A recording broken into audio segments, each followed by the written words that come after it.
500 से जीत गई हैं। अब कितनी खुशी हो रही है? अब जीतने के बाद कौन सा मुद्दा हुआ था, आप खड़े हुए हैं, काम नहीं हुआ था, इस बार जीत गए हैं? देखिए, जीत गए इस बात की प्रसन्नता तो है, लेकिन हार जीत तो लगी ही रहती है। लेकिन सामाजिक सेवा हमारी दिनचर्या में है, हमारे संस्कार में है, हमारी संस्कृति में है। ज़रूरतमंद लोगों को सरकारी योजनाओं का लाभ दिलाना, लाभुक बनाना, वार्ड की स्वच्छता सबसे प्रमुख चीज़ है।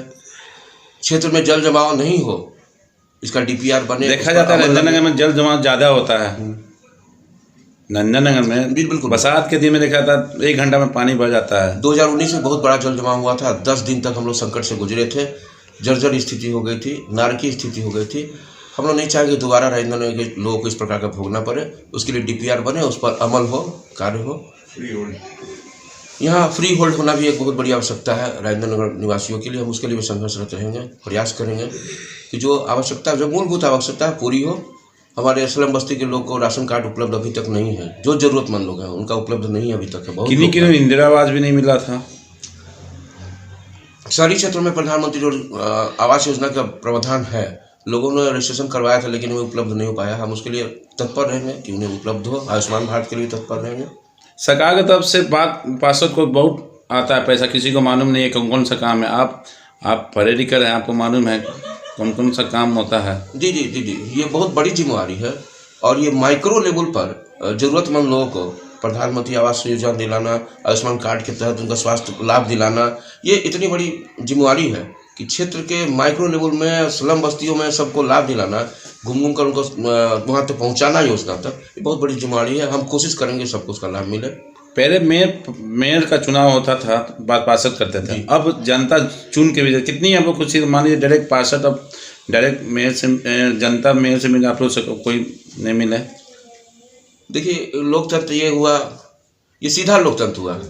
डायरेक्ट मतदाता ही मेयर और उपमेयर चुने, वो परोक्ष रूप से था, तो ये बेहतर है। लोकतंत्र तो यही है कि भाई मतदाता ही। नमस्कार, वार्ड 43 की जनता को 9 साल की शुभकामनाएं।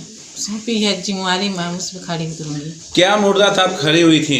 अब जीत गई हैं, तो अब जीतती हैं तो सबसे बड़ा मुद्दा क्या आपका काम है?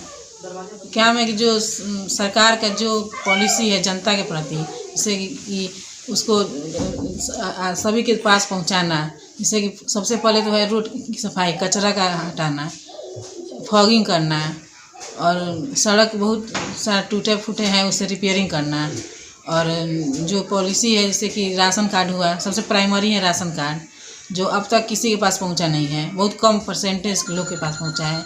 राशन कार्ड हुआ, वृद्धा पेंशन हुआ, विधवा पेंशन हुआ, और बहुत सारी योजनाएं हैं महिलाओं के लिए, जिससे कि महिलाएं जन्म लेती हैं उसका मिलता है सरकार की तरफ से। शादी होता है तब मिलता है, और इस सब आप पूरा कीजिएगा? जी, उस सबको पूरा करेंगे। बहुत महिलाएं बोली है कि बेटी के शादी की है, हमको नहीं कुछ मिला। हम बोले ठीक है, हमको जिताइए, हम आपको दिलवाएंगे। आप पार्षद नहीं थी तभी आप काम किए हैं, आपके पति देव भी कोरोना काल में बहुत मदद की है, आप पार्षद बन गए। आप कितना सबको सहयोग दीजिएगा? पहले जब हम लोग उतना किए, तो अब जितने के बाद तो आप समझ सकते हैं कि जितना हो सकेगा उतना करेंगे। प्रक्रिया की प्रणाली बहुत बेहतर साबित हुई।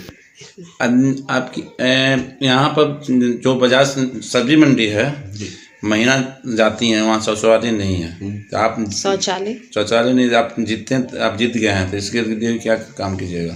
देखिए, यूरिनल होना, शौचालय होना आवश्यकता है। जितना भोजन आवश्यक है उतना ही परम आवश्यक शौचालय का होना भी है। और अगर जगह उपलब्ध हो तो जहाँ भीड़ भाड़ वाला इलाका है, लोगों का ठहराव है, वहाँ शौचालय बनना चाहिए। अगर जगह उपलब्ध हो तो हम लोग प्रयास करेंगे कि वहाँ बने, और कम से बाकी क्षेत्र जो है नारकीय नहीं हो। मेरे चैनल के माध्यम से जनता से क्या अपील मांगते हैं? और नया साल भी अब 2022, अब 23 में हम लोग आ गए हैं। जनता से हम यही अपील मांगते हैं कि जो जहाँ मूलभूत आवश्यकता चाहिए, जिसकी कमी है, उसका हमको एहसास कराएं, हम वहाँ तक पहुँचे और लोगों को उसका लाभ दिलाएं। अपना परिचय बता दीजिए। मनोज कुमार सिन्हा।